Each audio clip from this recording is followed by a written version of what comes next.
నమస్కరించి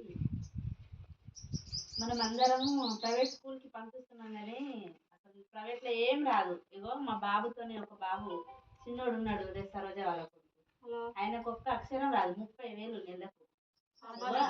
ఈయన చెప్పినట్టు చెప్పాడు ఆయన, సంవత్సరానికి 30,000. కానీ మనం ప్రైవేట్ పంపించడం అసలు మంచిది రాదు. ఎందుకంటే పిల్లలు వాళ్ళ పాటలు ఏది అన్నా ఏం రాదు అసలు పంపిస్తే. ఎందుకంటే నాకు ఎక్స్పీరియన్స్ ఎట్లా అంటే, మా పెద్దోనికి ఒకసారి చెన్నూరు 1 ఇయర్ మొత్తం వేస్ట్ చేసిన. ఇగో వానికి పెద్దోనికి పంపించినా కానీ ఏమి ఇట్లా ముద్దపప్పు లాగా తయారైంది, కానీ ఆటలు రాదు, పాట రాదు. అసలు మొత్తం స్టడీ అంటేనే భయం అయింది, బడికి పోవాలంటేనే భయం అయ్యే స్టేజ్కి వచ్చిండు.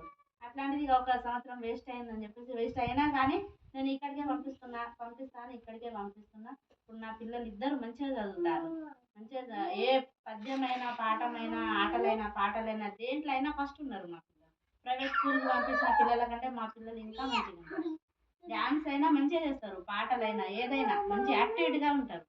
అట్లా అందరూ మనం కూడా పేరెంట్స్ కూడా అర్థం చేసుకొని గవర్నమెంట్ స్కూల్కే పంపిద్దాం అని